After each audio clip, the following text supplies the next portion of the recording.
Hi, this question is from the topic RCC structures and pre-stress concrete. The subtopic is working stress and limit state method. The concept a student should know to solve, this, and the concept the question looking to test is when the flange is relatively wide, the flexural compressive stress will not be uniform over the width. So what we will do is to use the theory of flexure, we will replace the actual width by some other width in which the stress distribution will be uniform. So one needs to know this idea of equivalent width called effective width. Fine.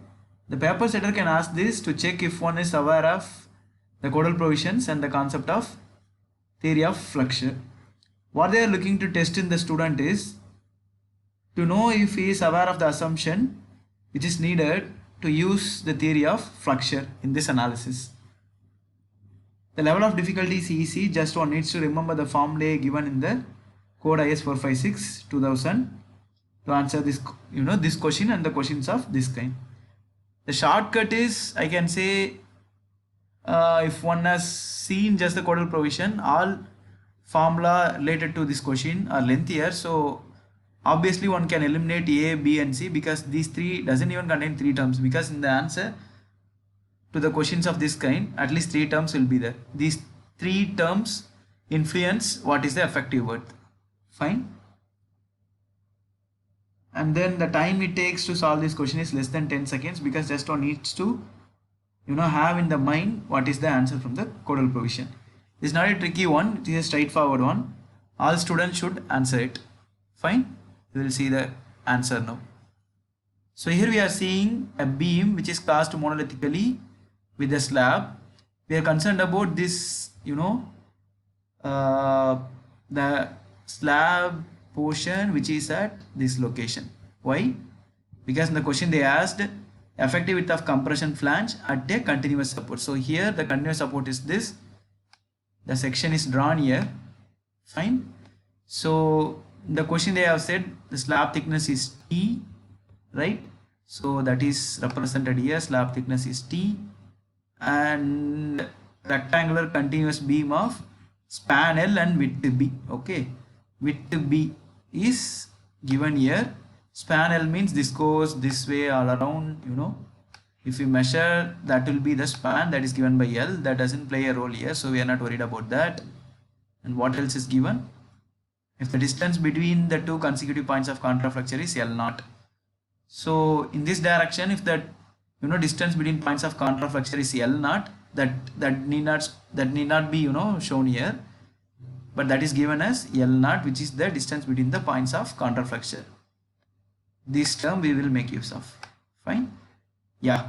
So in the beginning I said, if you take the flange that is attached to the beam, and if you see actual distribution of compressive stress, that is something like this one parabolic, this one, that's the actual distribution of stress.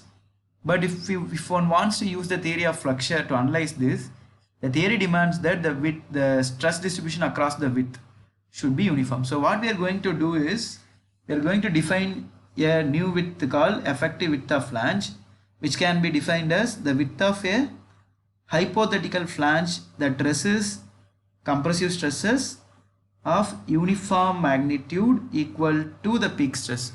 So here we can see the magnitude is uniform, right? This magnitude we can see this is uniform, equal to the actual peak magnitude in the stress distribution, actual stress distribution, such that the value of the resultant longitudinal compressive force is same.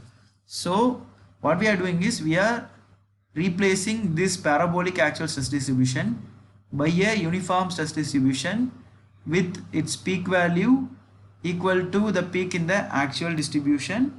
Okay, and the resultant what we get from this, this parabolic distribution and this replaced one new uniform distribution, what we are doing here, the resultant from these two should be same.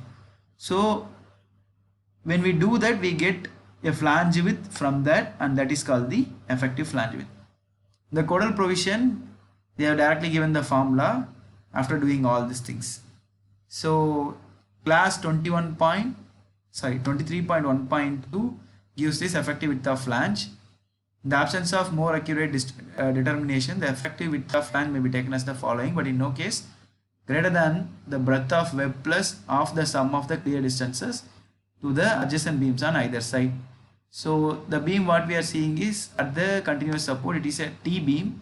The formula is L0 by 6 plus BW plus 6 times DF, where L0 is given here, distance between the points of zero moments. That's what is given in the question as the distance between the points of contraflexure. Okay, and then BW is the breadth of web. In our case, breadth of web is this capital B. Okay, and then DF is nothing but the thickness of flange. So in our case, in our question, the thickness of flange is mentioned by D. So the answer should be D. B plus 60 plus L0 by 6. The same thing.